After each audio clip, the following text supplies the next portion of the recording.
So we have, at times, been able to dig into what they do. Andrew Marchand and John Alrand with the Sports Business Journal, the podcast they do together. And one of our partners, Brian, said he was able to listen to it. And some of what they did, in fact, I think it was Andrew Marchand who put up a tweet with those eyeballs, Big 12. Here is what at least they are saying could be the parameters of what Brett Yormark is discussing.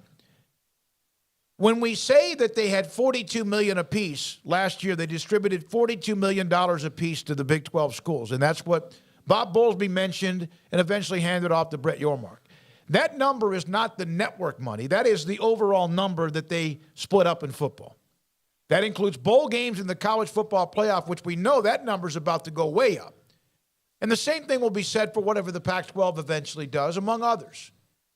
And what they are basically saying is that the 12 new teams with the new deal, when it's extended, if in fact it is, like Brett Yormark said, in the next couple of weeks, counting the bowl games and the college football playoff money, which is going to increase dramatically, and whatever the TV deal might be with ESPN, Fox, they could be going, and don't misunderstand me here, from $42 million distribution to possibly a number that could be $60 million. Now, we discussed, and you both said this yesterday, things have changed, inflation. But the college football playoff money is going to be a huge part of that. And then if you can keep where you are plus add maybe 15 or 20% to the TV deal you're getting now, even with Oklahoma and Texas leaving, you look at that number, $60 million, if that is anywhere in the neighborhood, would you take that? Yeah, I'd take it.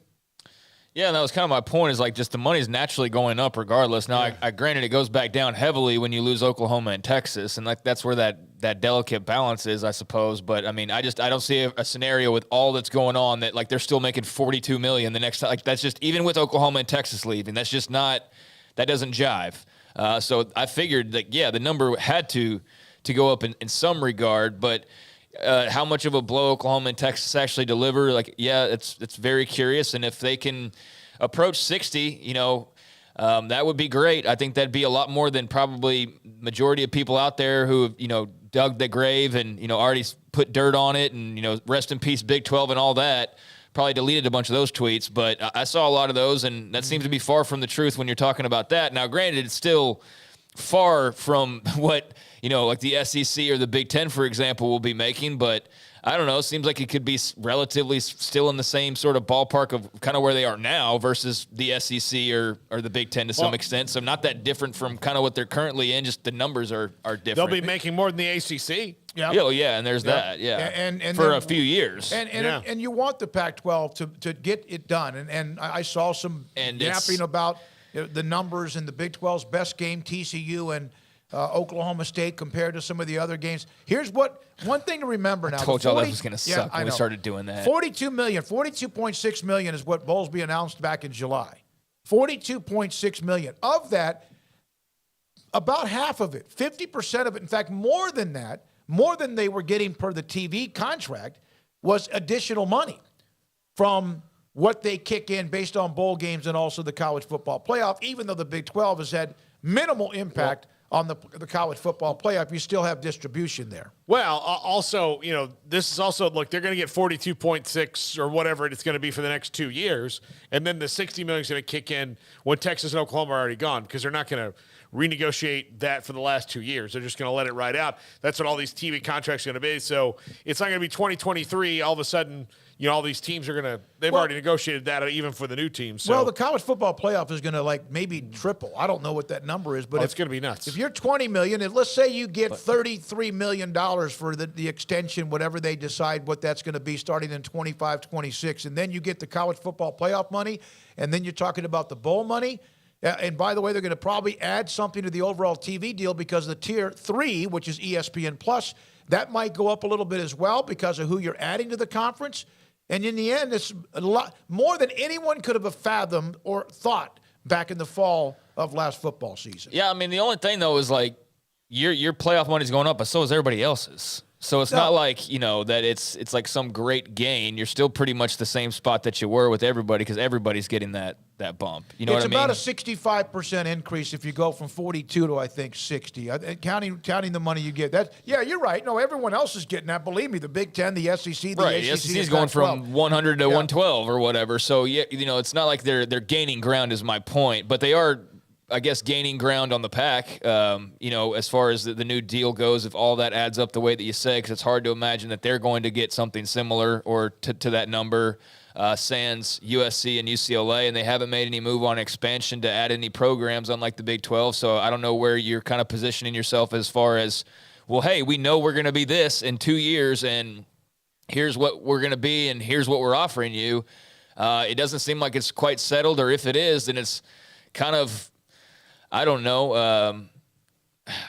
Like, how could it can't be settled because we're still sitting here talking about Oregon, Washington, 8 months into this thing. So I'm very curious about this. I think Kevin Warren closed the door on that, at least in the next 5 to 7 years. For now, but it's like, you still have to sign a TV contract. Yeah, so like if you're Oregon and Washington, if it's 5 years down the road, like you still have to take that into account with your grant of rights. So they're still not on entirely stable ground, even if they know like, okay, for the next 5 years, it's this. Well, the network's still saying, well, okay, yeah, but then after 5 years, so you're either going to get a short TV deal that takes full advantage of having those schools while you have them, or it's going to be kind of a mystery as to what exactly you're offering down the road. I don't think that the Pac-12's problem is probably the TV networks. I'm sure the TV networks are offering them what they're going to get based on their current configuration. The problem to me would be inside the Pac-12 is, you probably have some teams that they're offering us a 5-year deal, an 8-year deal, right, and a 10-year deal.